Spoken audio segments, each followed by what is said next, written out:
Welcome to the bird media. నేను మీ పవన్ కృష్ణమూర్తి. కల్వకుంట్ల కవిత గారు మొన్న పార్టీ పేరుని చాలా అట్టహాసంగా ప్రకటించారు. తెలంగాణ రక్షణ సమితిను రక్షణ సేనను ఇది పెట్టారు. తెలంగాణ రాష్ట్ర సేన అంటే టీఆర్ఎస్. ఇది మాత్రం కామన్గా ఉండాలి. సో దానికి సంబంధించి పార్టీ పెట్టారు, ప్రకటించారు. మంది తెలంగాణ రాష్ట్ర సేన టీఆర్ఎస్ అని ప్రకటించి ఇక పైన నేను రాజకీయాలు చేస్తాను. ఇప్పటివరకు ఏంటంటే కవితక్క అనిపించేవాళ్ళు ఇక నుంచి తమిళనాడు తరహాలో కవితమ్మ అని సోషల్ మీడియాలో చాలామంది సీనియర్ జర్నలిస్టులు కూడా శుభాకాంక్షలు చెప్తూ కాస్త హాస్యంగానే స్పందించడం జరిగింది. అయితే ఇక్కడ వచ్చినటువంటి ఇంకొక చిక్కుపాపం బిగినింగ్ మిస్టేక్స్ అని చెప్పాలంటే పార్టీని ప్రకటించేటువంటి ఆ తొందర, ఆ ఆతృతలో ఈ బిగినర్ మిస్టేక్స్ అనేవి తొలి అడుగుల్లోనే తప్పులు చేసుకుంటూ వెళ్ళారు. మీడియా రిప్రజెంటేషన్ కావచ్చు, మీడియా నుంచి సపోర్ట్ కావచ్చు, లేదంటే సోషల్ మీడియా అటెన్షన్ కావచ్చు, ఇవన్నీ బాగానే వచ్చాయి. ఓపెనింగ్ అనేది బాగానే ఉంది. కానీ ఆ ఓపెనింగ్లోనే పేరు దగ్గరకు వచ్చేసరికి ఒక కన్ఫ్యూజన్. అంటే ఈ టీఆర్ఎస్ ఫ్లేవర్ అనేది పోకూడదు, కానీ మళ్ళీ దాని మీద అభ్యంతరాలు వస్తే ఏం చేయాలి? అక్కడే పొరపాటు చేశారు. తెలంగాణ రాష్ట్ర సేన అని అట్టహాసంగా ప్రకటించేశారు. ఇప్పటిదాకా ప్రచారం కూడా అలాగే జరిగింది. కానీ మళ్ళీ ఆవిడ ఇంకొక ప్రకటన చేశారు. ఏంటంటే లేదు తెలంగాణ రాష్ట్ర సేన కాదు, ఇది తెలంగాణ రక్షణ సేన అని చెప్పి. అయితే దీనికి సంబంధించి మొత్తం 5 పేర్లు పంపించారట. ఈ 5 పేర్లకి సంబంధించి మిగతాది ఏం లేదు, కేవలం తెలంగాణ రక్షణ సేన మాత్రమే, తెలంగాణ రాష్ట్ర సేన అనేది లేదు. ఎందుకంటే తెలంగాణ రాష్ట్ర సేన అనేది ఆల్రెడీ వేరొకళ్ళు ముందే బుక్ చేసుకుని ఉన్నారు. ఎన్నికల కమిషన్కి దీనికి సంబంధించి ముందే పెట్టి ఉన్నారు. సో మరి ఇప్పటి వరకు అది చూసుకోకుండా తెలంగాణ రక్షణ సేన, లేదంటే తెలంగాణ రాష్ట్ర సేన, లేదంటే తెలంగాణ రాష్ట్ర సేన అసోసియేషన్, లేదంటే ఇలా పెట్టుకుంటూ వెళ్ళి చివరాఖరికి ఏం సాధిద్దామని ఇప్పుడేమో మళ్ళీ స్వయంగా ప్రకటించిన ఇన్నాళ్ళు ప్రకటన, ఈ ప్రచారం ఇదంతా చేసి తెలంగాణ రాష్ట్ర సేన అనే పేరే లేదు అని స్వయంగా ఇప్పుడు ప్రకటించడం అంటే అది బిగినర్స్ మిస్టేక్ కాదా? ఇప్పుడు ఎలా గుర్తుపెట్టుకోవాలి? టీఆర్ఎస్ అనేది కామన్, బట్ బీఆర్ఎస్ వాళ్ళ నుంచి అబ్జెక్షన్ వస్తుంది. అట్ ద సేమ్ టైం ఇదే టీఆర్ఎస్ వచ్చేలాగా తెలంగాణ రాష్ట్ర సమితిలాగే తెలంగాణ రక్షణ సమితి అని ఇలా చాలామంది రిజిస్టర్ చేసుకున్నారు.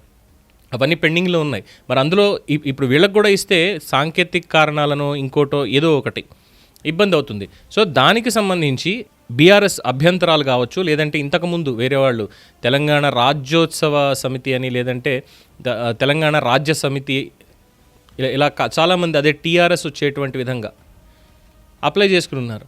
ఇక్కడ బీఆర్ఎస్ నుంచి అయ్యా మేము టీఆర్ఎస్ అనే పేరుతోటి పార్టీ స్థాపించాము, కానీ 2019 ఎన్నికల తర్వాత బీఆర్ఎస్ కింద దాన్ని మేము ఇది చేయడం జరిగింది.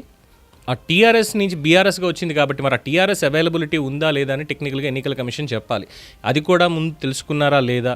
తెలుసుకోకుండానే 5 పేర్లు ప్రతిపాదించి దీంట్లో ఏది ఖాళీ ఉంటే అది ఇవ్వండి అంటే మరి ప్రచారం మాత్రం తెలంగాణ రాష్ట్ర సేన మీద చేసి ఇప్పుడు ప్రతి ఒక్కళ్ళు కవిత అంటే టీఆర్ఎస్తో తెలంగాణ రాష్ట్ర సేన అనే గుర్తుపెట్టుకుంటారు. కానీ all of the sudden Telangana రక్షణ సేన అంటే ఎక్కడ సింక్ అవ్వదు.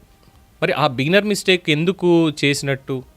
కనీసం తెలంగాణ జాగృతి అనేటువంటిది ఉన్నా కానీ ఆవిడికి చాలా ప్లస్ పాయింట్ అయ్యేది అదే పార్టీ కింద తీసుకెళ్ళి ఉంటే.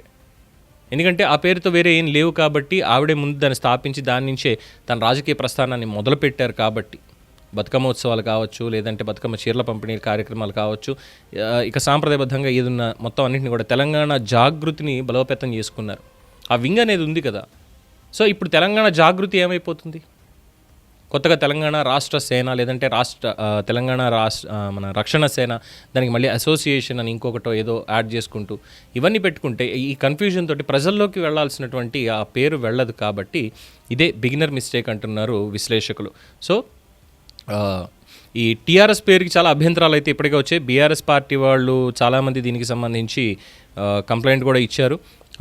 పార్టీ ప్రకటించినట్టుగా దరఖాస్తు కూడా చేయలేదు అనేది ఆన్లైన్ రికార్డ్స్లో ఉన్నటువంటి అంశం. అలాగే బిఫోర్ దట్ ఎన్నికల సంఘం అధికారులే ఇంటికొచ్చి మరి ఇది చేశారు అని చెప్పడం కానీ ఇంకోటి కానీ వాళ్ళ పిఆర్ టీం చేసినటువంటి మిస్టేక్స్ తోటి ఈరోజు తన రాజకీయ భవితవ్యానికి పేరు దగ్గరే కాస్త ఇబ్బంది తలెత్తుతోంది. సో ఈ కన్ఫ్యూజన్ లేకుండా ప్రజల్లోకి వెళ్ళగలిగేటువంటి సత్తా ఉందా? నేను పోరాటం చేస్తాను అంటున్నారు. కేసీఆర్ గారిని కూడా ఆఖరికి ఆయన మొన్నటిదాకా ఏదో చాలా గట్టిగా ఉన్నాడు అనుకున్నాను, కానీ మరి ఇంత బేలగా ఉంటాడు అనుకోలేదు.